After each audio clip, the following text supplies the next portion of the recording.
What happens if the internet's undersea cables are cut? On a normal day, sending data across the world feels instant. You click a link, send a message, or stream a video, and it simply works. What you don't see is that much of that data is traveling through a physical cable lying thousands of meters beneath the ocean surface. Not wireless, not satellites, a cable. This cable is no wider than a garden hose, yet it carries enormous volumes of global internet traffic every second. So what happens if that cable is damaged or cut? Does the internet stop, slow down, or reroute itself? And how does a global system react when one of its most critical physical connections suddenly disappears? The global internet is not a cloud. It is a physical network built on infrastructure. More than 99% of international data traffic travels through undersea fiber optic cables. These cables stretch across the ocean floor, connecting continents through specific landing points along coastlines. They carry financial transactions, cloud computing requests, video streams, email, software updates, and real-time communications. Without them, modern digital systems would slow dramatically or fail altogether.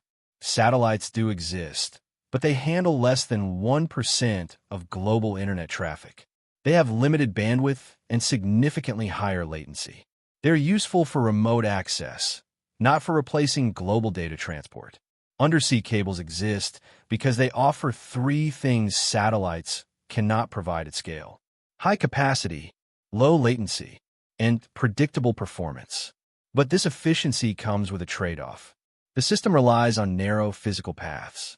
If a cable is damaged by anchors, fishing equipment, earthquakes, or landslides, traffic must be redirected through a smaller number of remaining routes. Understanding what happens next requires looking closely at how data actually moves through these cables, step by step. When you send data, it begins as electrical signals inside your device. Before it can cross an ocean, those signals must be converted.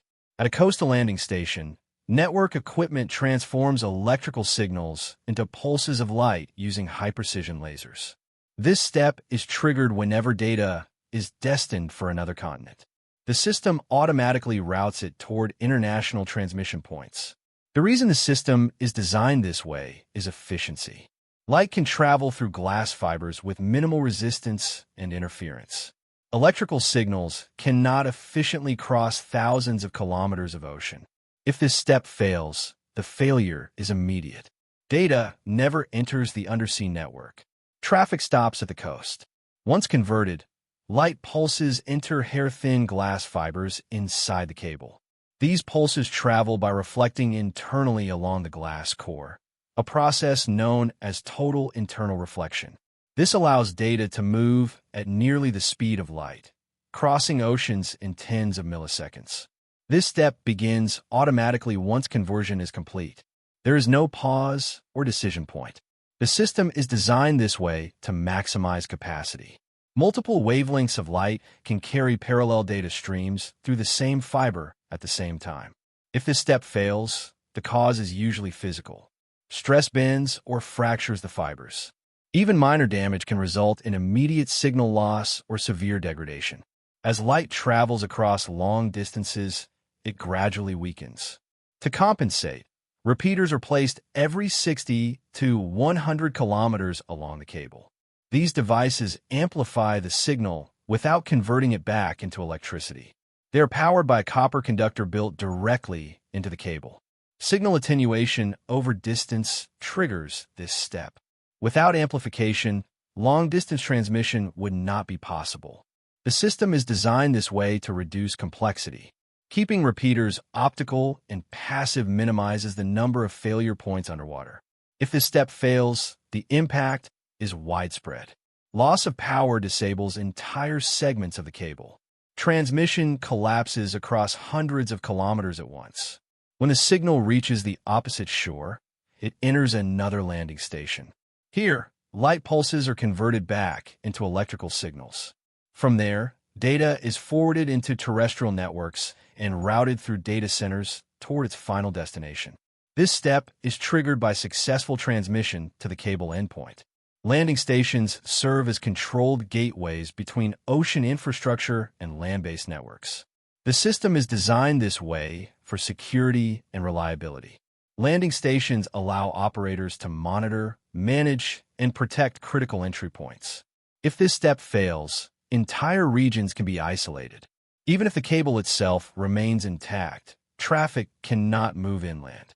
Once data enters terrestrial networks, routers determine where it goes next. Each packet is analyzed and forwarded based on routing tables and current network conditions. This step is triggered by the arrival of traffic at network entry points. Decisions are made continuously and automatically. The system is designed this way to allow decentralization. No single controller manages the global internet. Each router makes local decisions based on shared information. If this step fails, problems appear quickly.